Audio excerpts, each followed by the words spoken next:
Welcome to a new episode of the Tolkien Experience Podcast. I'm Luke Shelton. I'm Sarah Westvick. And I'm Sarah Brown. Each episode, we share with you an interview of a Tolkien scholar or fan. That's right. In these interviews, one of us asks our guests to respond to 6 questions that help us learn about their personal Tolkien experience. All of this is made possible by our supporters on Patreon. So we want to thank them and encourage you to check out the community at patreon.com/Tolkien Experience. We are so excited to share this podcast with you. So without any more delay, let me introduce our guest. I am so happy to introduce Tom Hillman as my guest for this episode. I've known Tom for a long time, and in fact, he was the first person that I approached to complete my Tolkien Experience Project a long time ago. We thought it was the perfect time to get him on the podcast because his new book is coming out later this year. The book will be titled Pity, Power, and Tolkien's Ring, To Rule the Fate of Many. In addition to his book that's coming out, Tom's also written several different articles or book chapters. I especially want to call out his work in A Wilderness of Dragons, Essays in Honor of Verlin Flieger. He worked with a couple of co-authors, and their chapter, Do the Eldar Dream of Immortal Sheep? Dreams, Memory, and Enchantment at the End of the Third Age is a really fascinating read, and one that I have revisited a couple times now. So without further delay, I want to get straight into an interview with my good friend Tom Hillman. So how were you first introduced to Tolkien's work? Well, when I was a kid, I was anything that had to do with mythology, Greek and Roman mythology, Norse mythology, Egyptian mythology, all of that stuff fascinated me. And that kind of led me into things like King Arthur and other types of sword play, and I found Conan the Barbarian when I was about 10 or so, and then there was a Conan the Barbarian comic book at the time, and in those days comic books had letters to the editor in which people would write in and Stan Lee would answer them, and so obviously this was a Marvel comic, and so I was reading the letters to the editor in it was like issue number 6 of Conan the Barbarian, and somebody mentioned, the siege of Gondor in this book called The Lord of the Rings, and I was like, what? That sounds good, and I went out and I found the books. In those days, paper about mass market paperbacks were found in spinner racks, stuff like that, in all sorts of different kinds of places. And I found it at a local store. The old Remington weird covers, and raced through the first one. Loved it immediately.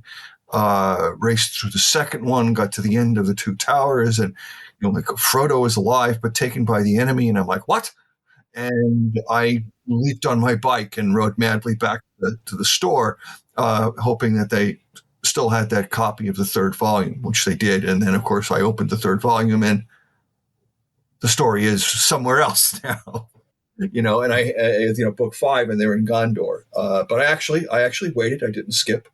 And I think I started reading it again a second time, basically as soon as I finished the first time. And so that was pretty much how it started. Yeah. So it's fascinating. I remember flipping through those Conan comic books because my grandfather and then my father were comic book collectors. So I loved the coloring and stuff on those old comics, and it really drew you into the story. Well, it's funny. I recently decided I wanted to get a copy of that particular issue of the comic. So I went online and I figured out which particular issue it was because I found PDFs of them, and then I bought one. The original issue was 15 cents. And I think I spent $30 for it. So it was like 200 times as much as I originally paid for it. But that was absolutely fine. It was, I got a kick out of it. And see, the letter was exactly as I remembered it. So that shows you how much of an impression it made that I hadn't seen that letter in probably close to 50 years. And it was pretty clear. Yeah, I recently looked it up, and yeah, it's around $30 just for like a well-worn copy. If you want like a nice copy, it's going to be like over $100 easy. Yeah. Yeah, I actually still have issue number Oh, one wow. of Conan the Barbarian. I mean, it's not like issue number one of Fantastic Four or something like that. But and unfortunately, it's got a like a ring from where a glass had been put down on it. But that's okay. I don't have it to really to sell. I sold all the ones I had years ago, which is why I had to buy issue number 6 again. But anyway. Yeah.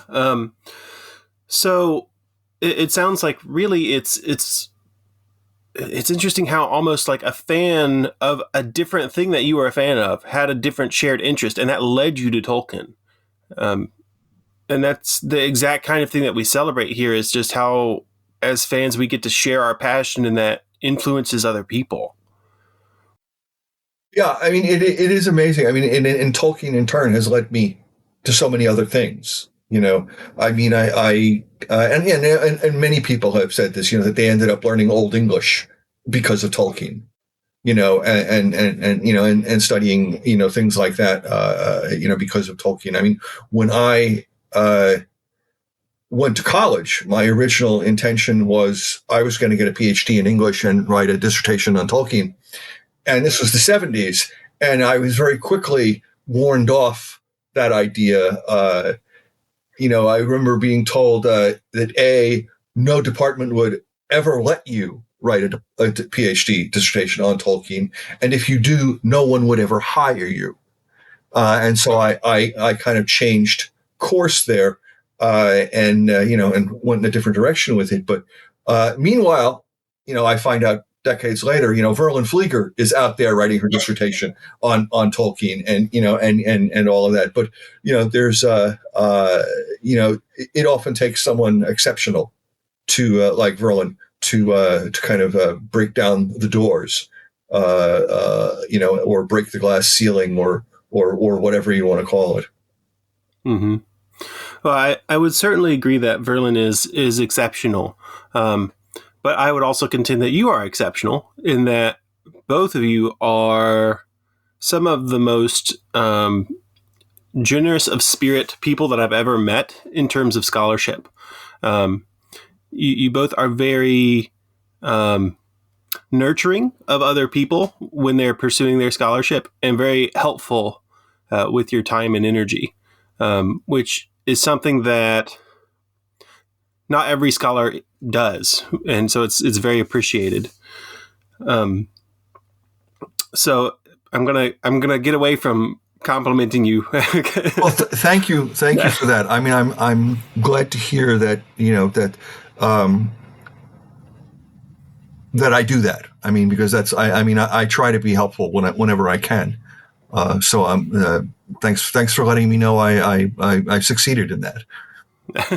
Well, I mean, there's a reason why when I started the Tolkien Experience Project, you were one of the first people I reached out to, because I knew Tom will absolutely support this, because you support everything that you can. So when you think about the different times that you've interacted with Tolkien's work, is there one that stands out to you as kind of the most influential or the most memorable? And it doesn't even have to be a time reading the work necessarily. It's interesting, you know, when I think about that, when I was a teenager and in my early 20s, I read Tolkien, you know, I read The Lord of the Rings probably 2-3 times a year, you know, and the Silmarillion too, when that came out. But in my early 20s, for various reasons, I was in a really kind of dark place, and I stopped reading it. And I stopped reading it for well over a decade. And I always remembered it fondly. I always loved it.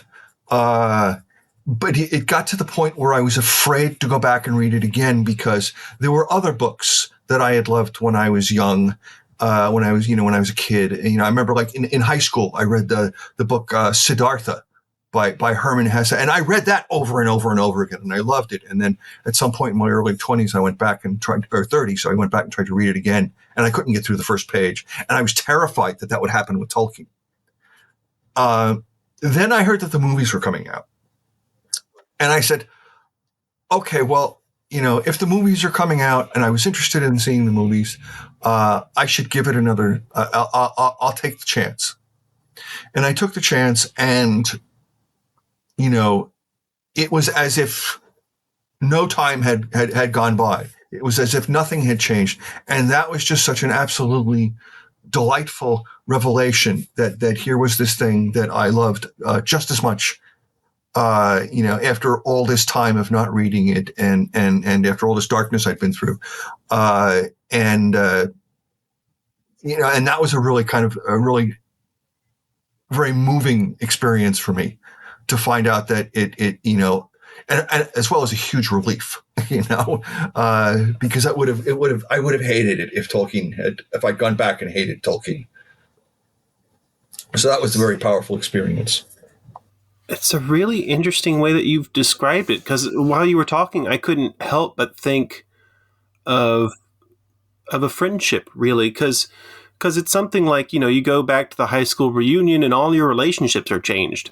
But for some reason, there's that one friend that it doesn't matter how much time has passed, you just pick up right where you left off, and it just works. So it really struck me that that's very similar to what you were talking about. I think you're right. I mean, I know that, I have a friend who was, I had not seen in a couple of decades. But, I know that, in my heart, if I saw him, that we would pick up exactly where we left off, and it would be as if no time went by, because, my for whatever reason we haven't seen each other. It wasn't because we had a falling out or anything. It's just life. He's still that important to me, and I would hate to find out that he, turned into some kind of, nut or something like that, but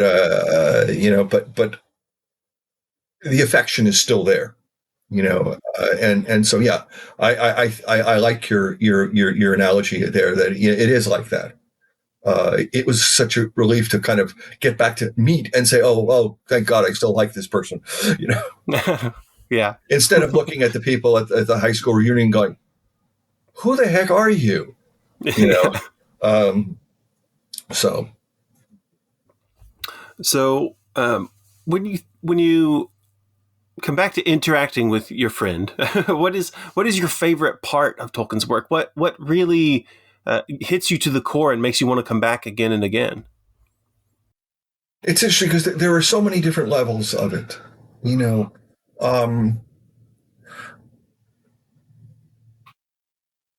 it's so hard to pick one. There are the relationships between the characters, the relationship between Merry and Pippin, between Frodo and Sam, between the hobbits and Strider, between Legolas and Gimli,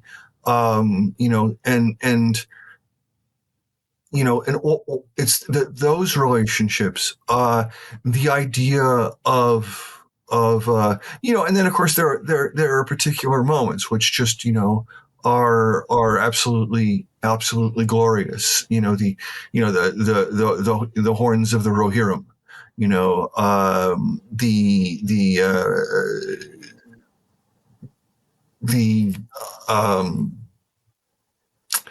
the moment where, after all that's happened, where Frodo and Sam are on Mount Doom, and the ring has gone and Gollum have gone into the fire, and the world is kind of like coming apart at the seams around them, and Frodo is still bleeding, from Gollum having bitten his finger off, and Frodo says, "We couldn't have done it without him. Let's forgive him." And just after all that they've been through, with Gollum and everything like that, that at that moment, it's just that, Frodo's content to die right there, but he also says, let's forgive Gollum, and I find that very moving because, of course, 5 minutes earlier he had been like in a death struggle with Gollum, and 5 minutes before that he had been threatening to throw Gollum into the fire, and so that change there is just something that's become more and more moving as time has gone by. I guess this is probably as good a time as any to transition into talking about your latest project, because this is very much the kind of bedrock of that book, right? This kind of underlying pity and empathy, really, right? Yes, and I, the book had its, of course, everybody remembers, like part of my title, to rule the fate of many, when Gandalf says, trying very hard to get Frodo to pity Gollum. And Frodo's like, no, I don't pity him. He should, he deserves to die. And Gandalf tells him that the pity of Bilbo, may rule the fate of many. And everybody remembers that, and I got, and that's kind of like a really critical moment in my book, because not only is it that side of it, but if you think about it, Frodo offers Gandalf the ring. And Gandalf says, no, don't tempt me. Pity is the way the ring would get to me. And so here you have Gandalf saying pity is so important. But on the other hand, he's also saying, but it won't protect you. And so it may save the world, but it won't necessarily save you. And in essence, my book is an exploration of that, and Frodo's journey from, saying Gollum deserves to die, and I don't pity him, and I don't want to see him, to him threatening to throw him into the fire, to him saying, forgive him. And then in the end, of course, saying, sparing Saruman's life, or trying to spare Saruman's life, and pitying him. And in which, in the end, you've got Frodo in the same position as Gandalf was in the beginning, where Frodo is the one advocating pity. And of course, that's all tied up with what the ring does, to the people around it. That the power of the ring kind of functions on that. It's kind of like gravity, it just, there's this pull on you, and you're not necessarily conscious of it.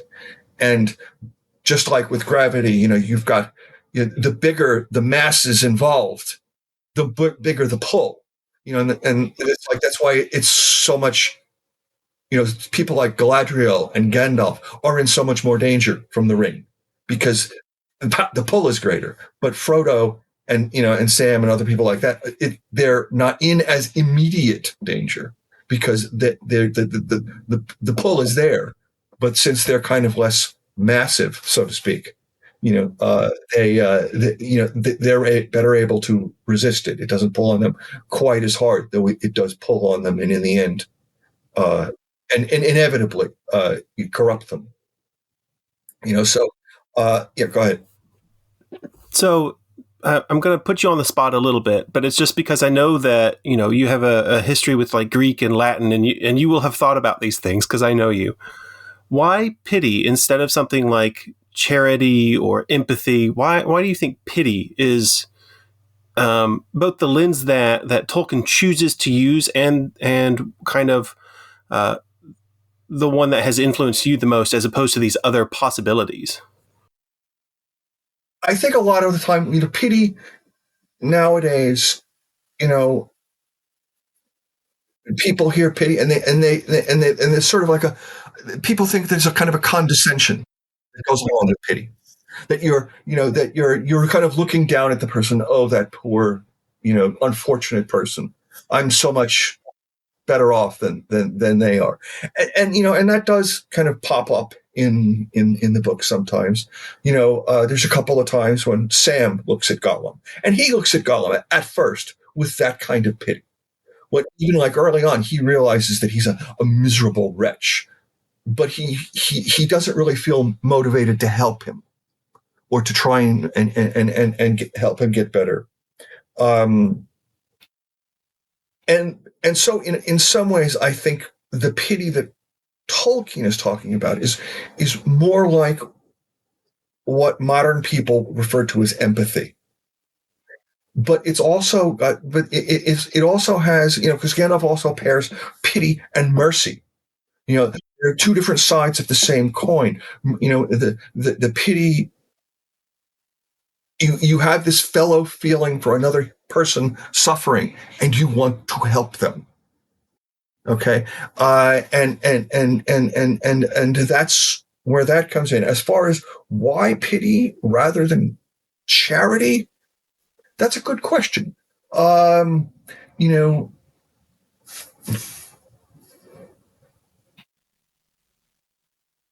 think it may be there. Charity may be in there in the sense of charity as love. Because there is a great deal of love. There's Frodo's love for the Shire. There's Sam's love for Frodo. Frodo's love for Sam. There's people, the love of the elves for Middle Earth, but that love can also kind of misguide you if you're not careful, because the elves end up trying to preserve things that, instead of letting nature take its course, and so that love can be a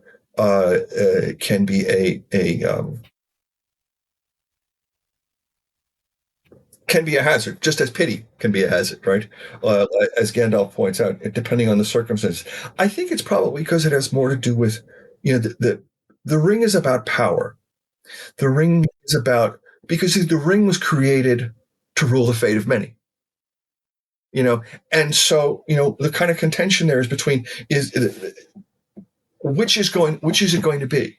Either pity is going to rule the fate of many, or the ring is going to rule the fate of many. And so there's a very this struggle goes on, within Frodo every step of the way. I often refer to it in there as the struggle between the ring is my burden and the ring is mine. And as he gets closer and closer to Mount Doom and is more and more beaten down by the power of the ring, it gets harder and harder for him to maintain the distinction, and it gets harder and harder for him to think that the ring is mine is not the right conclusion, to it. I don't know that that's as good an answer to why not charity as I might have liked to come up with, and maybe you might have liked to hear. But it's the one I've got off the top of my head. So I'm not entirely sure why not charity. I think it's an excellent question. So just kind of mulling it over in my mind, because I'm also asking myself this, because it's charity is one of the cardinal virtues, and I almost wonder if perhaps pity has more of an internality to it that charity kind of implies. You do charity, right? It's an action. Even though, of course, there is that internal part of charity, I think more modern readers would think of an internal part to pity. So I think pity instead of charity underscores exactly what you're talking about, that internal struggle for the characters.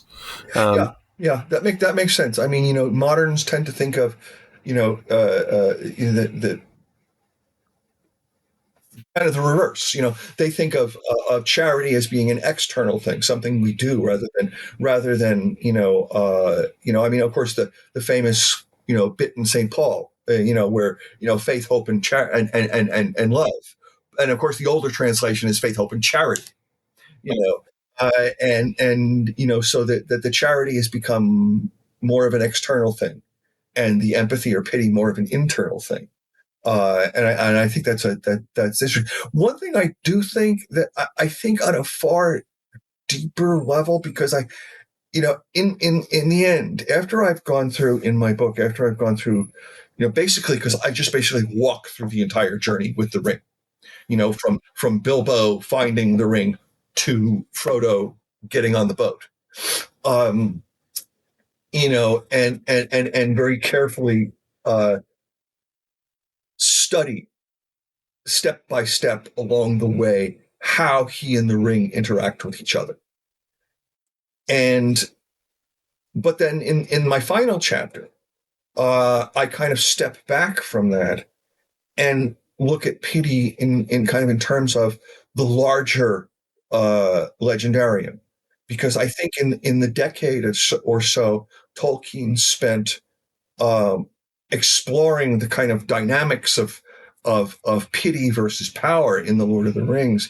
He came to see how very important pity was kind of cosmically, and then on that level, it's very closely connected with love, and because it all connects. And this is kind of like my next project, is where I'm looking at the great stories, especially Turin and Beren and Luthien, in terms of these great themes, because you've got the great tales, and you've also got things like, the problem of evil versus the justice of God. You've got free will versus providence. You've got death versus immortality. And Beren and Luthien and Turin all are kind of all wound up with those themes, and so is the Lord of the Rings. And of course, the Lord of the Rings is, as the hobbits think, as they're part of the same story as Beren and Luthien, and of course the story of Arwen and Aragorn is kind of almost like almost like Tolkien's final version of the story of Beren and Luthien, in a sense. And there's so much in there about pity and love and all of these different themes. And so that connection, because of course it's Arwen's pity for Frodo that gets Frodo the seat on the boat, because it's her seat he's in, so it all kind of comes, it all kind of comes together. And so I think the love or the charity, as as we may want to put it, is very much tied together with that. So yeah, and that other project sounds fascinating, and I think we might have to have you back to talk about it, because there's so many things I want to talk about, but I don't want this interview to go for 2 hours. Right, I know. I just spent like the last couple of months doing this really deep dive in the music of the Ainur, and analyzing that in a very similar way, just kind of going through it sentence by sentence and word by word, and seeing, okay, well, what actually goes on here? How does the world come to be? How does Iluvatar interact with the world and with the Ainur and with Melko? And because from it all, you get the fate and free will thing in there. You get the death and immortality thing in there. You get evil in there, and so it's kind of where it all starts, and just trying to say, okay, where does Tolkien start with this? In 1917, as he's writing this, Just out of curiosity, is this new project like a longitudinal study? Are you looking at like his different drafts of these different things throughout time, or is it kind of comparing more finalized drafts? Well, there's, as far as that's concerned, as far as the music of the Ainur is concerned, we don't really have, we don't have like multiple versions of that like we have with like the Lord of the Rings, but no, I'm basically looking at the published version of the music of the Ainur. Because that, granted, I mean, the Ainulindale, of course, preserves much of what's in the music of the Ainur, both versions of the Ainulindale, but there are differences, and there's significant differences. And so my looking at the music of the Ainur is because, Tolkien is setting the stage for his legendarium there. He wanted to find the mythology that went with Eärendil. He wanted to find the stories that went with Eärendil. And so to do that, he needs a world. And so he creates a world, and one of the very first things he writes, is the music of the Ainur. And that's, I kind of liken that, in what I'm writing to the beginning of Henry V, where the chorus character comes on. Oh, for a muse of fire, et cetera, and and then in the end throws the doors open to the stage. And that's kind of like the music of the Ainur. So all of these things are set up in there. And from there, I'm going to go into exploring the different tales,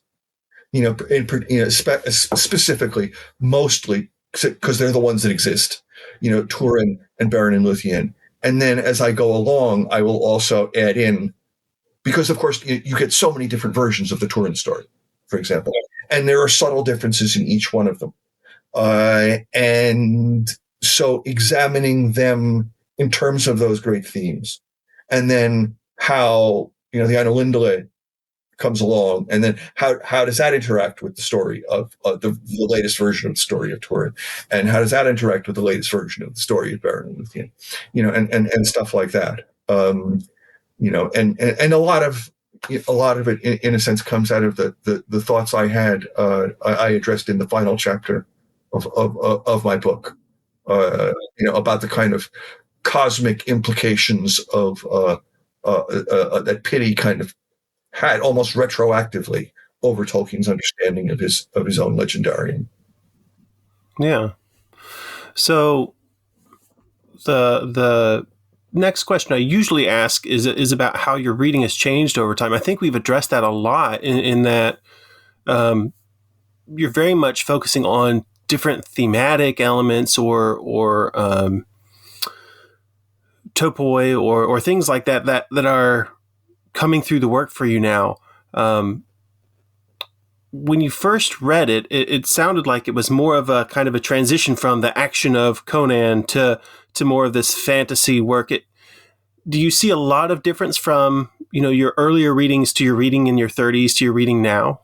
Well, it's funny because, I recently was looking at because I still have my original copies, though they're incredibly frail and decaying because they were very cheap paperbacks on really cheap paper.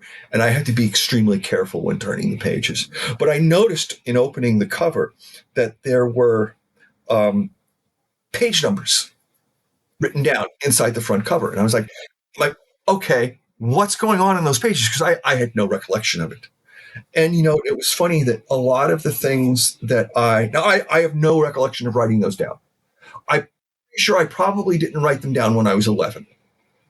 Probably more like later on in my teens or early 20s. But they all had to do with pretty much all of the passages I on all those pages had to do with dreams. And so,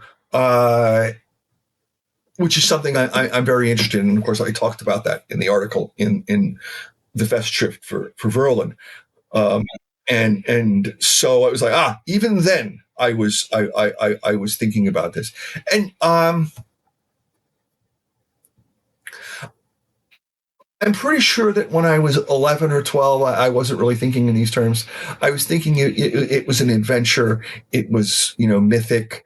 In a way, the fact that I think there was only The Lord of the Rings and The Hobbit at that point. Silmarillion had not yet been published.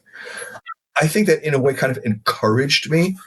And I was also always found history interesting too, to try, because of course, before you had the Silmarillion, all you knew about Beren and Luthien was what was in The Lord of the Rings.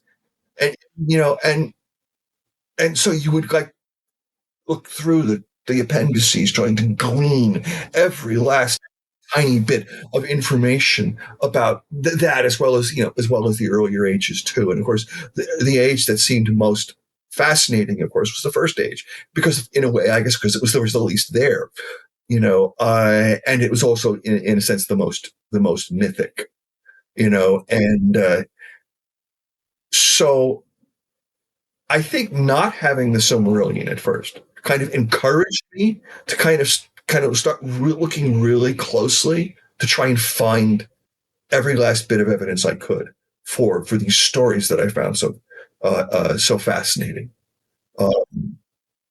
And by the time I started reading it rereading it in my 30s, I had spent a lot of years in graduate school, and I got a doctorate, and I'd spent an awful lot of time reading texts very, very closely, and paying a great deal of attention to the words that were used, how they were used, and the patterns they formed, and things like that.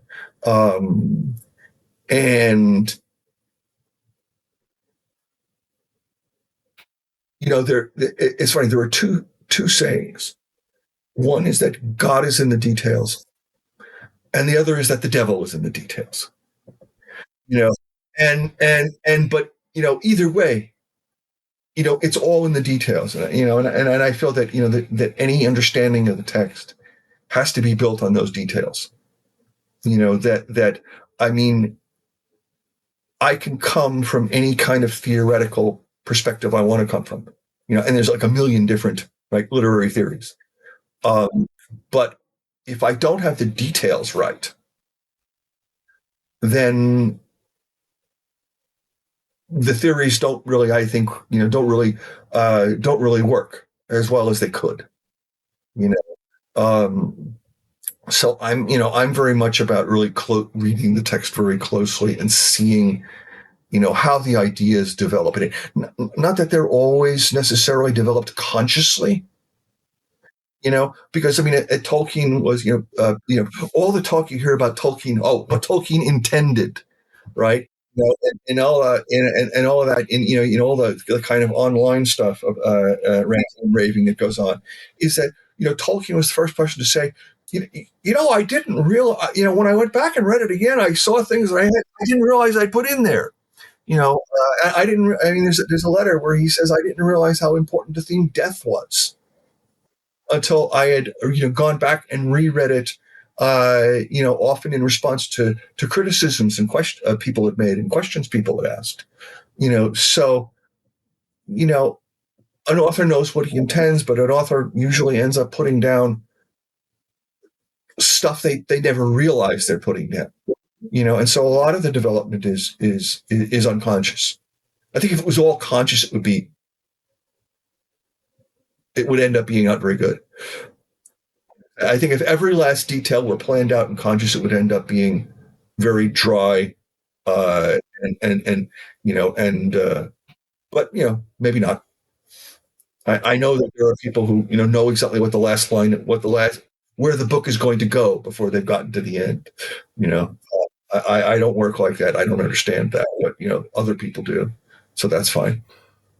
Yeah, I've always been of the opinion that the great works live on past the author, and I think in order to do that, the book has to contain something more than the author.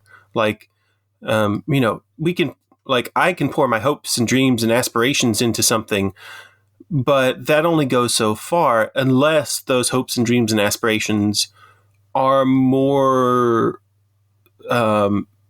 popular, more something other people can relate to and find themselves in. That's when a book really becomes important or influential.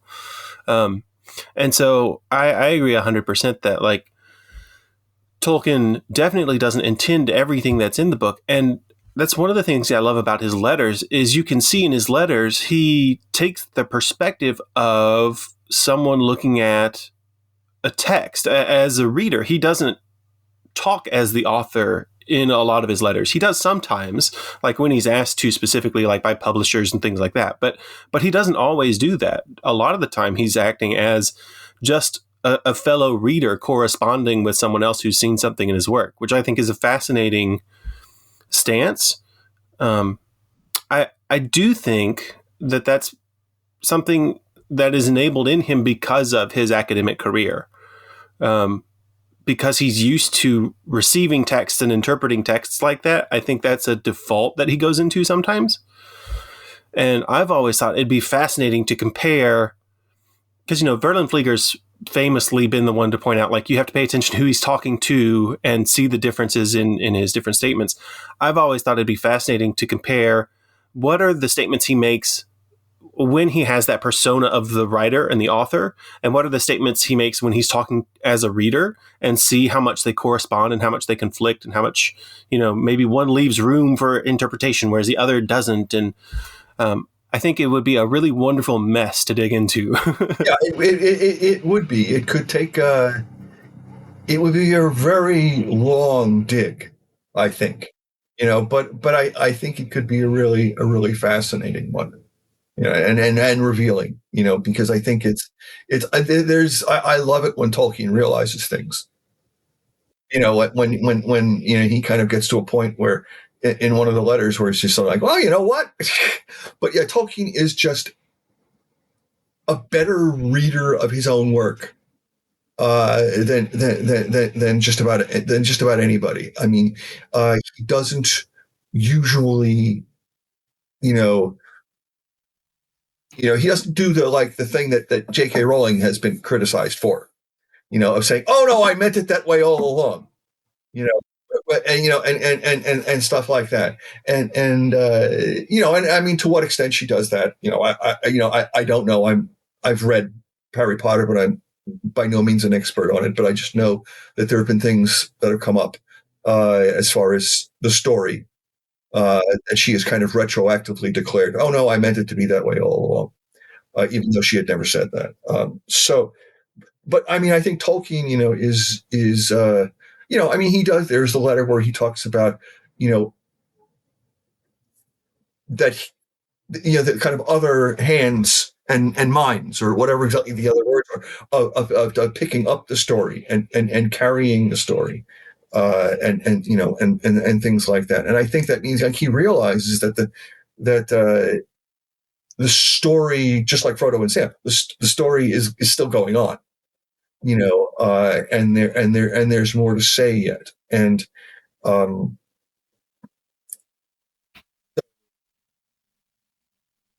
I think that's an important distinction, to make when you're talking about Tolkien, is that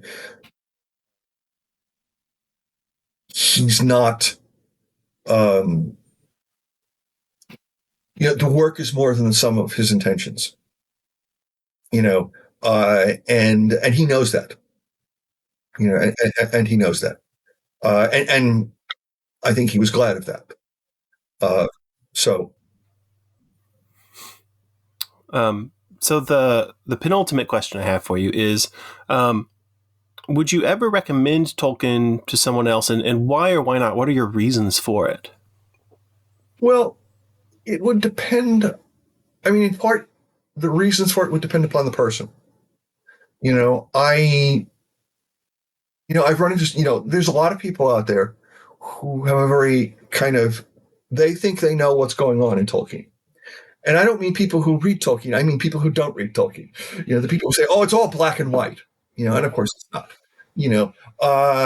And there was a big fight going on Twitter last night about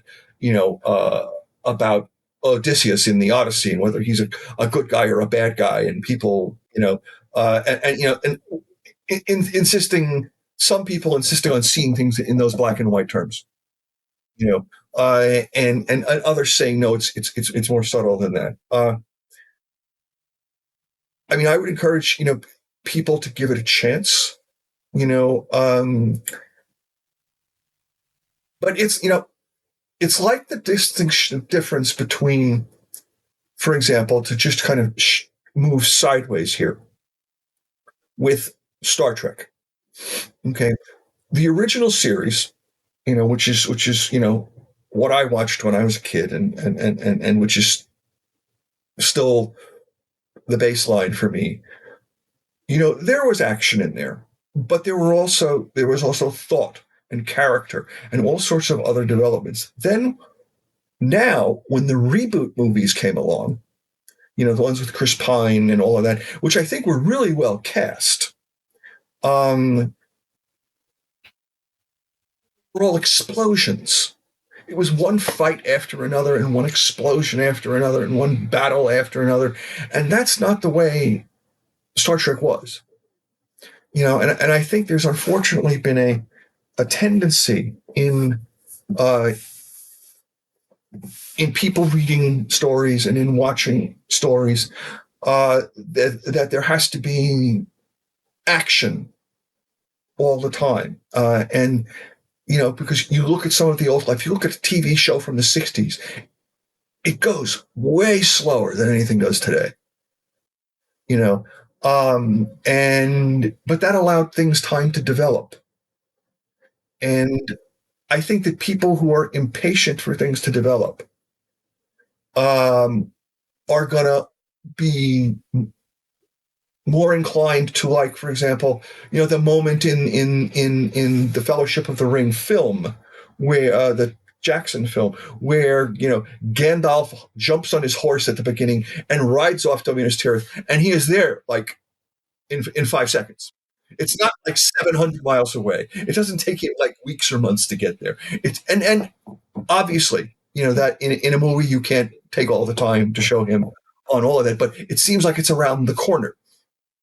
And I think that collapsing of narrative time and space that you get in, and not just, and I'm not singling out Peter Jackson's film for that. Lots of films do that. People go from point A to point B in no time, with no indication that time has passed. I think of the Indiana Jones ones with the where you've got the map and the plane going across the map from point A to point A, giving you a sense of time and distance passed. Is that there's nothing giving you that sense of time and distance, and I think time and distance are really important in Tolkien. So I think that people who have got no patience for that kind of thing are only going to, some of them may discover, hey, wow, this is pretty good. But I think a lot of them will just be like, oh, this is boring. All they do is walk through the landscape for, chapter after chapter after chapter. There's too much walking, and stuff like that. So someone who likes the things fast and furious, so to speak, I don't know that they would necessarily be the ideal audience. But like I said, I could be wrong. I've seen, I had an experience once many years ago teaching, where I was teaching the Iliad, and when I would teach a book, especially a book like the Iliad or like Shakespeare or something like that, I'm not going to walk into the class and start telling you theories about how the book works or about how the play works, because if you don't understand what's going on in the book, the theories are going to be meaningless. I would just walk in and, okay, open page 1. What's going on here? And I had this wonderful class in which we discussed, the Iliad and everything. And at the end of the class, I got one of the greatest compliments I ever got from someone. A woman who was one of my best students said to me, and not just because she said this, but who said to me, I want to thank you because I came into this class expecting to hate Homer, expecting to be bored to death by it. And, you changed that, and so it's entirely possible that, someone could come in expecting to hate it or not thinking they like those things and find, hey, this isn't bad. But the themes of so many of the themes in there, in the Lord of the Rings are, things we think about. You may not realize it at first. I certainly didn't when I was 11 and reading, It was just an adventure to me. But yeah, I mean, I do recommend it. I think it's well written. I know different people have different opinions of Tolkien's style. I think it's well written. I think it's exciting. I think it's interesting. So I would certainly, recommend it. But it's not going to be everybody's cup of tea. Just like Right. Hemingway isn't everybody's cup of tea. Yeah.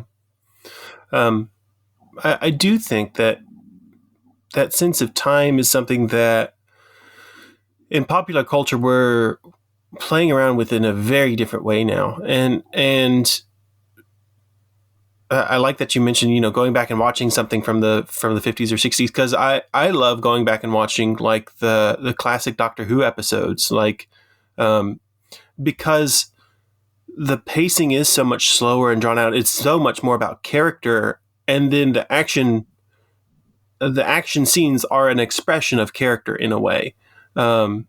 Because of course they don't have the the great CGI and effects and everything.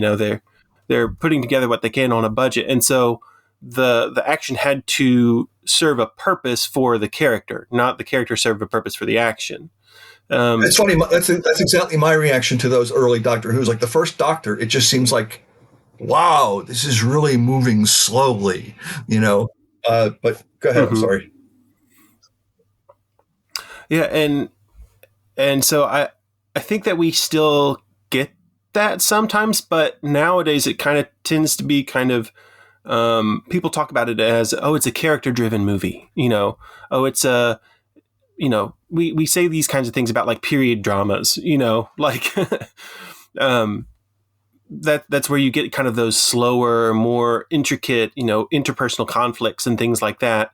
And then maybe there's a car crash, something like that. That's the big action scene. But in terms of, your big blockbuster, we're certainly compressing time a lot. And sometimes we do see character in service of action rather than action in service of character. So I think that's a really good observation. I don't know if I'd ever pieced it out that way before. I mean, it just kind of occurred to me as we were talking.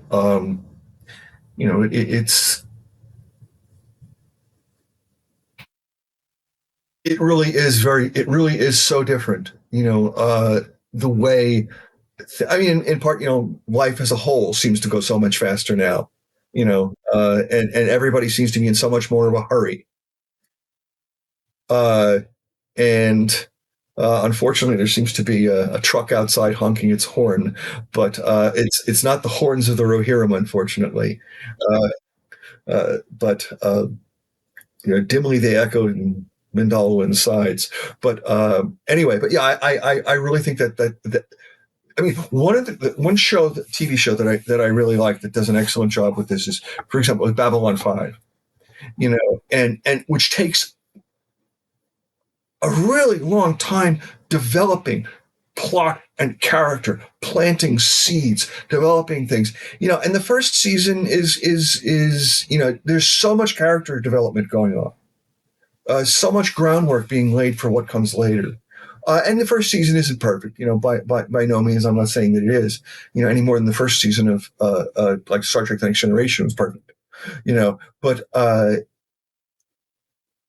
there's all this long-term development, and so that in a sense, when you get to the big action, everything can just be done because everything makes sense because where this character is coming from, and where that character is coming from, and what's going on, and so you don't have to, and so they're able to do just cover an enormous amount of ground. Like by the time they get to the crisis in the middle of the third season, they're able to cover all of this ground almost in shorthand because of everything that's been, all of the building blocks that have been established all along the way.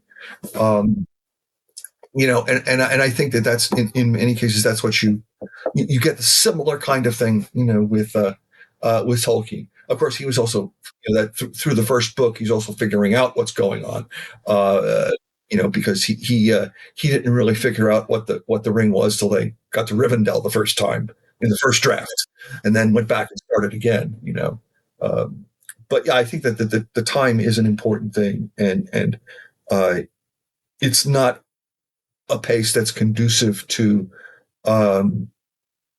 modern sensibilities, because you'll even hear people who say I absolutely love Tolkien.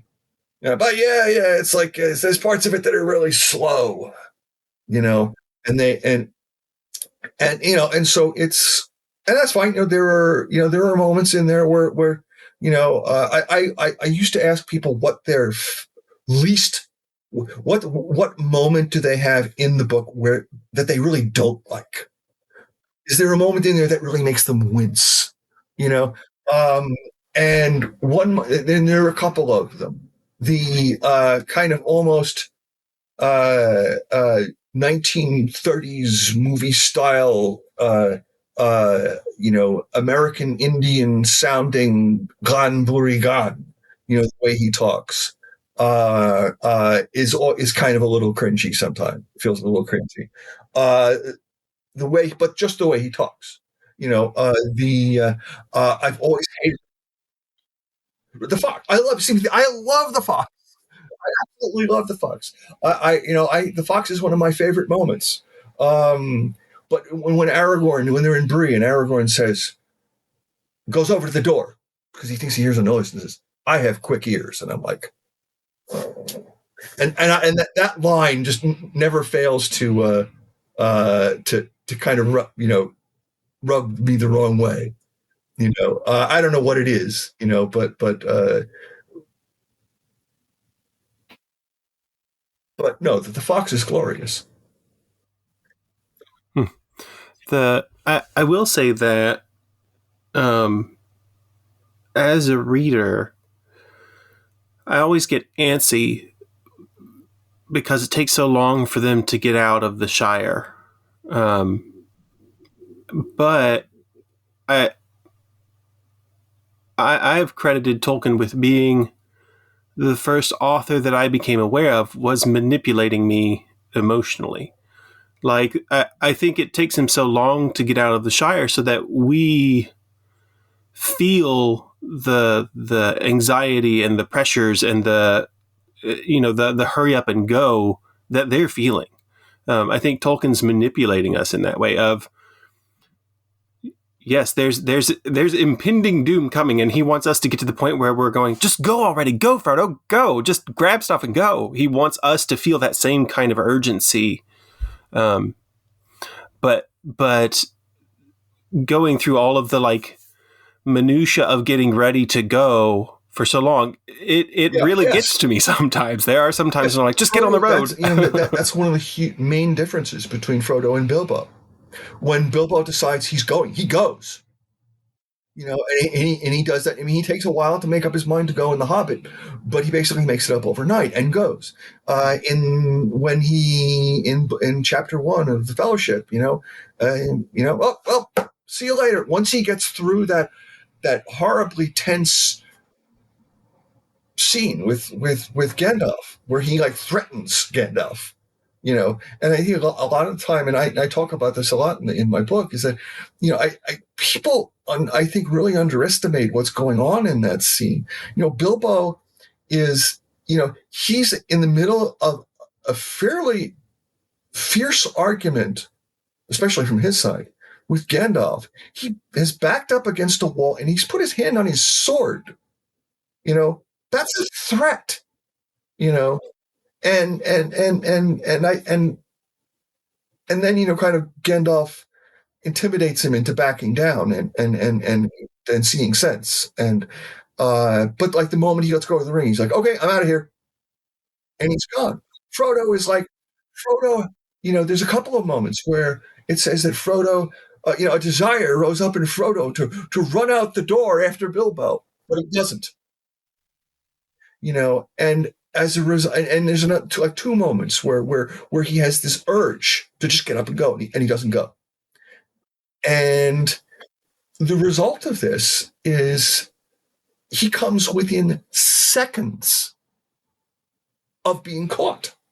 Because when the Black Rider talking to the gaffer, and it's just like he lingered so long that if that Black Rider had gone to a different door, well, that was a short story there, about how they the Sauron got the ring back, Mm-hmm.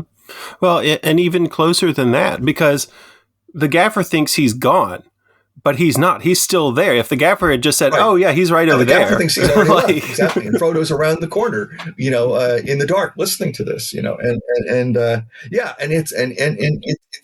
it's not just the close calls, in the woods, on the way to Buckland,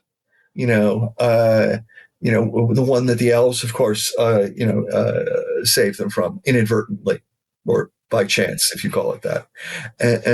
But it's like this Frodo's reluctance, the difference between Frodo and Bilbo. That's why one of the big difference. I mean, one of the things I think Peter Jackson got right was that there's a line in there where he says to Bilbo, "I'm not like you, Bilbo."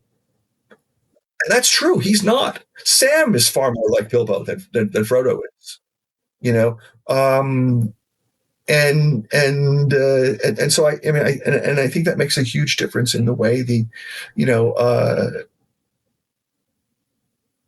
and that whole, one of the things again I talk about in the book is the moment when Bilbo feels pity for Gollum, and how important that moment is, and that moment is in a sense replayed over and over and over again through the book. The choice about what to do,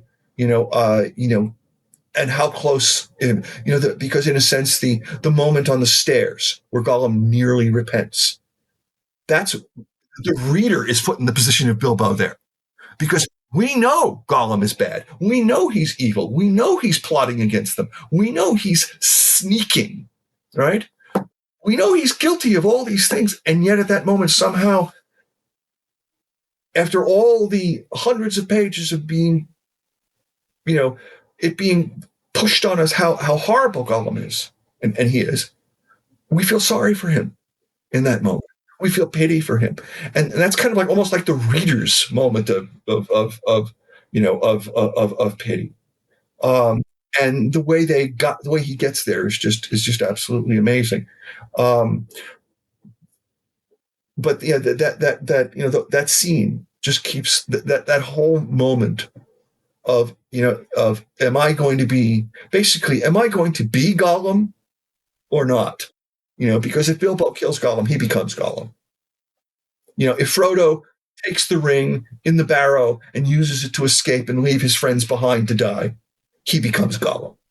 And if he, et cetera, et cetera, et cetera, and on and on. And that just shows you how powerful the ring is and how difficult the struggle is. So the last thing I wanted to talk to you about is the book that we keep kind of addressing in bits and pieces throughout the interview. So your book's coming out later this year, and the title is Pity, Power, and Tolkien's Ring, to Rule the Fate of Many. And just a kind of full disclosure for our listeners, I did have the opportunity to see a draft of the introduction of the book. I thought it was really well crafted. I also thought it was quite an ambitious book in terms of the scope that you're trying to cover and the arguments you're trying to make. But because I know your background, it's and I think I said this on Twitter, you're the person I trust to cover this kind of ground in depth and with a convincing argument. And so I kind of wanted to give you an opportunity to share a little bit more about what the vision for the book is with our listeners, if you don't mind. Well, it's as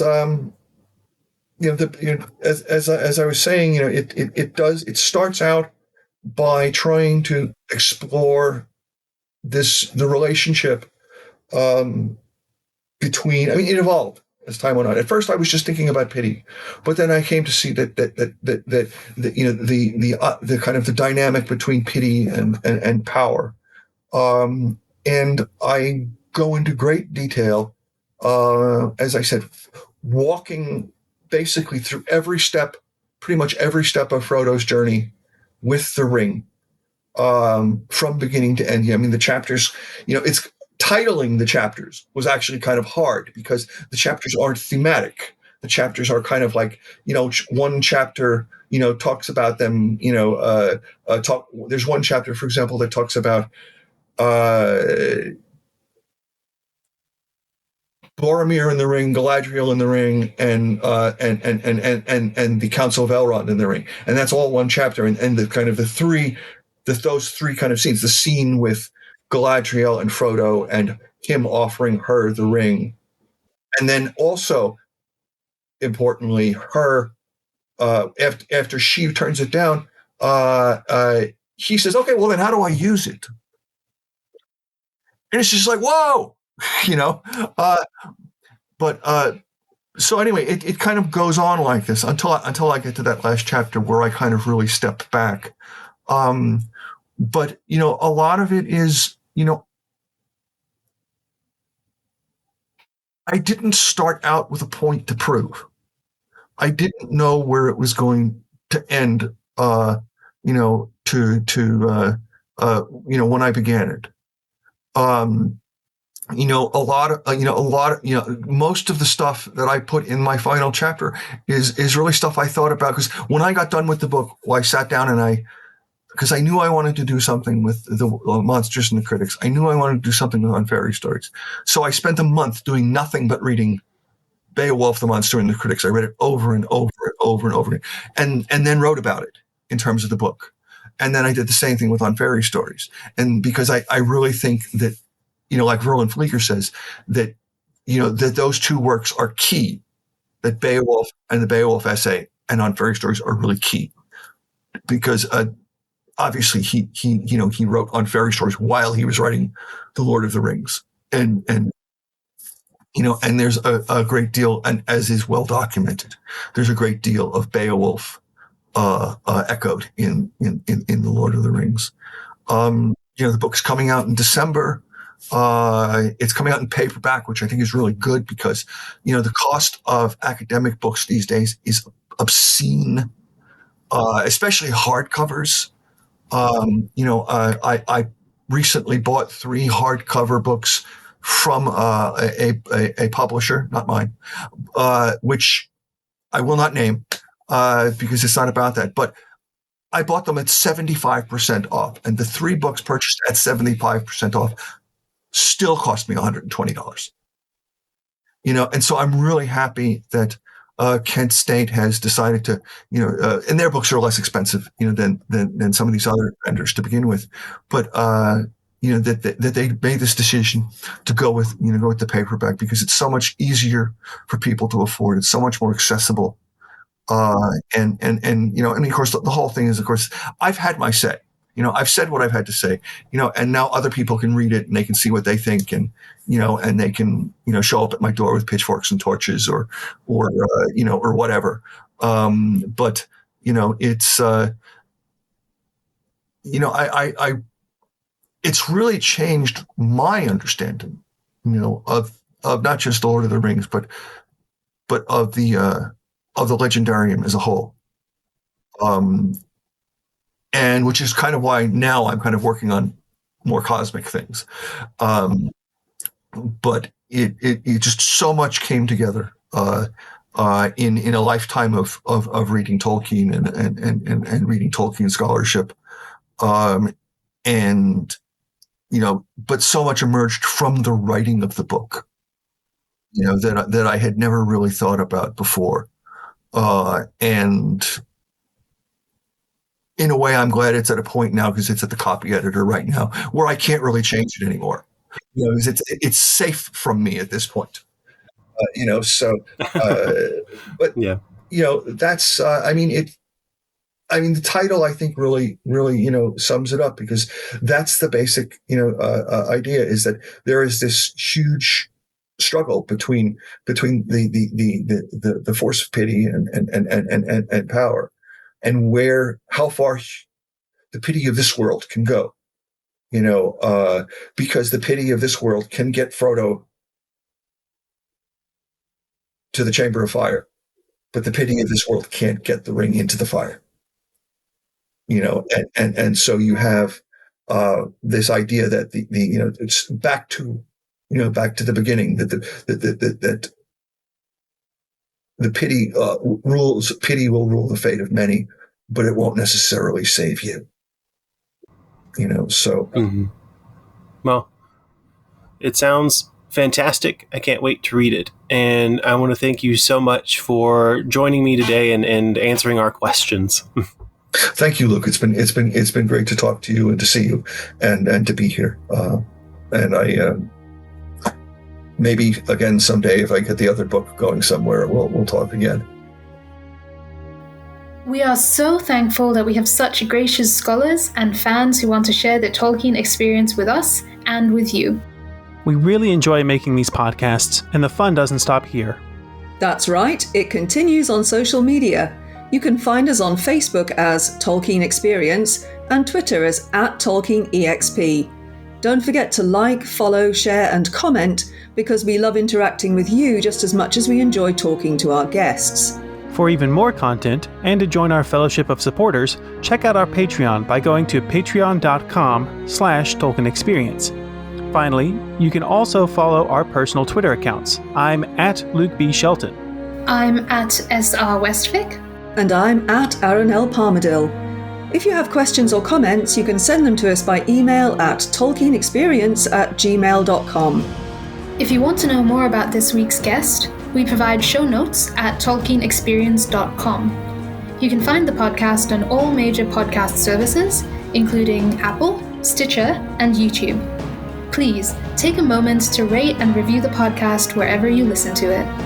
Thank you for listening to our podcast, and we truly hope that, in a way, it contributes to your own Tolkien experience.